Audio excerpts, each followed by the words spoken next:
In this video, I'm going to react to why the USA is producing so much soccer talent.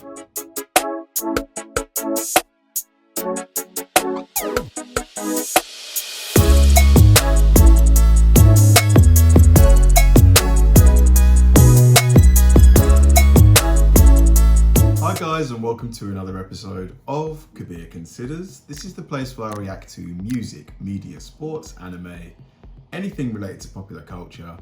I'll watch it with an open mind and give you my 100% honest reaction to it. And if you could please hit that like button early, I'd really appreciate it. Now this should be a really cool video just because the US, I've mentioned this in various other MLS reactions that I've done, over the last 5 to 10 years, it's just been like an exponential upward curve in terms of the talent and the skill level in the MLS in particular. I mean, the games are really competitive and they're of a really high technical standard. You see all kinds of goals, all kinds of patterns of play, and most importantly, the speed of play is much quicker. I remember when Beckham first went to LA Galaxy ages and ages ago, and the difference in speed between the Premier League and the MLS back then was really obvious. Like the game in America just seemed a lot slower. It just wasn't as fast moving, and now the gap has really closed. If I had to say so, I would say the MLS and the Scottish Premier League are about on par now, genuinely. In fact, the MLS might be slightly better than the Scottish Premier League because outside of Celtic and Rangers, it just the quality of football in Scotland compared to the Premier League is just it's just not there. Whereas the MLS, it seems like there's way more teams of that top level, and then you've got a little bit of a drop off. But yeah, this video is gonna, I hope, do a good job in explaining what maybe the shift, what has caused this kind of shift in this upward trajectory of talent, the numbers of talent being produced, whether it's maybe kids are more encouraged now to play soccer by their parents, or if it's just maybe better coaching, who knows. But yeah, this video should be fun. So let's go. This is going to be me reacting to why the US is producing so much soccer talent these days.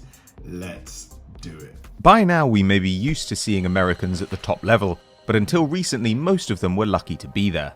The record for Champions League appearances by a US national is 27, held jointly by DeMarcus Beasley and Jermaine Jones, and while both played for decent-sized clubs in Rangers, PSV and Schalke, neither ever got close to a title in a top league. But that's set to change from now on. Tyler Adams became just the second American to appear in a UCL semi in 2020, but this season's competition could see several of his compatriots reach that. Yeah, look at Pulisic, he won a Champions League like literally last year.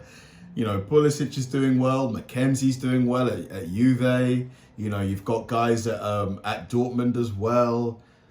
Yeah, the US has come up a lot. Stage, with Christian Pulisic at Chelsea, Weston McKennie at Juventus, Gio Reyna at Dortmund and Serginho Dest at Barcelona. But even that undersells the scale of the improvement, as American talent has become commonplace in top European youth squads. When Dest faced a choice between Barcelona and Bayern Munich in the summer of 2020, it was heralded as a huge step forward for American soccer. Man, if I were him, I probably would have gone for Bayern. But he might have chosen Barca before all of this that's happened to Barcelona, this meltdown.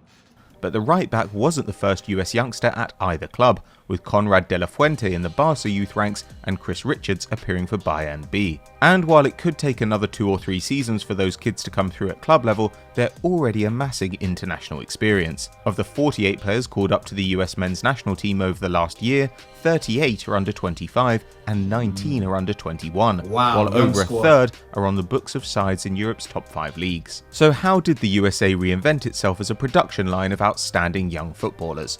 On this week's EFD Explained, we witness the birth of a future football powerhouse. To some degree, the US has always been hamstrung in men's soccer by the nation's devotion to other sports. With the focus on American football, baseball and basketball, relatively few boys aspired to play soccer, and as a result, many of the national team's players grew up outside the country, with Jermaine Jones, Tim Chandler and Fabian Johnson all born in Germany to military parents. And those other sports had a larger effect on youth development.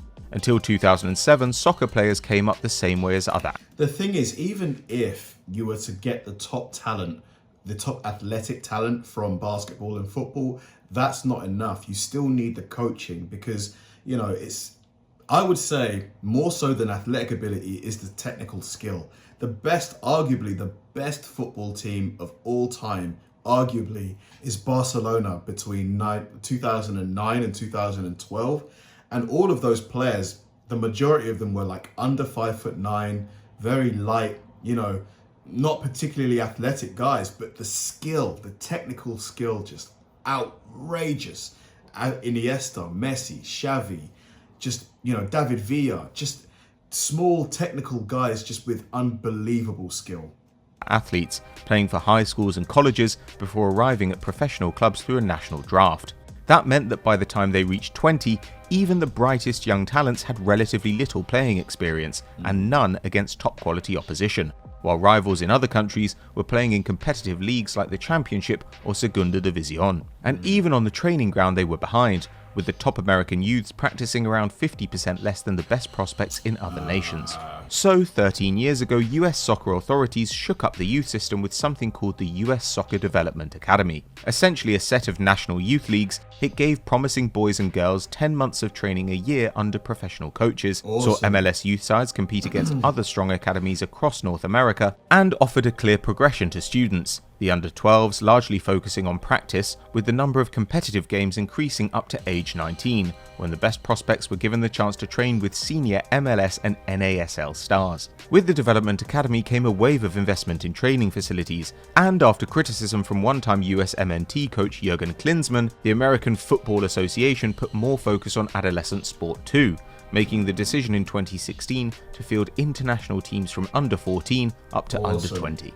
Suddenly, American kids were playing games that really mattered against serious football nations and building relationships with one another which could be carried into the senior team. That's great, because that's all it takes. They say iron sharpens iron. If you put, competitive games together, you're just going to bring the overall technical standard up of all the players involved. The USSDA wasn't perfect. Sides were often moved to other divisions seemingly at random, there were huge distances to be travelled between games, making the cost of participation high, and children were banned from playing both in the DA and for their schools, ultimately causing a major defection of girls' teams, which, along with the financial burden of COVID-19, brought the system down in 2020. But in the 13 years it was in operation, Rayner, Pulisic and McKennie all came through the boys' DA, along with Tyler Adams, Timothy Ware, Man City's Zach Steffen, and a host of other exciting young footballers. Men's soccer in America was gathering momentum.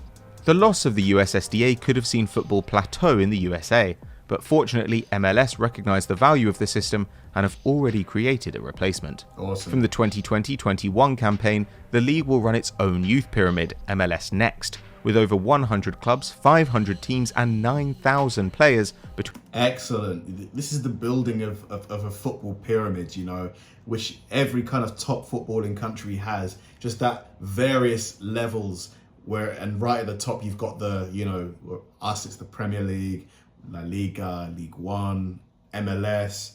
Yeah, this is good to see. Between the ages of 13 and 19.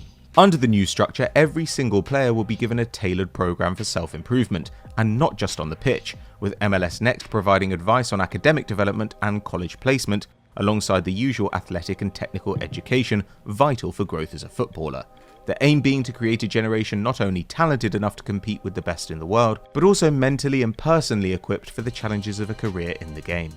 And smartly, the USA has realised that it will need elite coaches to continue making progress. Absolutely. Jesse Marsch is already excelling at RB Salzburg after cutting his teeth at New York Red Bulls, but MLS Next includes a development scheme for managers, partnering with the French Football Federation to train over 100 coaches already.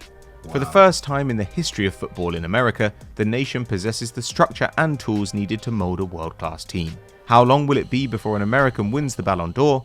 On this evidence, it could be sooner than you think. Absolutely. So that's all we've got time for on this week's EFD Explained, but what would you like to see us cover next time? Let us know in the comments below. If you enjoyed this video, give us a like and subscribe to the channel. That was really interesting and encouraging to see. It just seems that a lot of financial investment has gone into, soccer in America just to bring it up to speed with, the top footballing nations. And just regarding the various amounts, of young, athletic kids in America, it does seem that the standard is just going to continue to rise really, really rapidly. Within the next 10 years, I think you'll have an MLS that's on par with the Premier League easily within 10 years, easily in my opinion.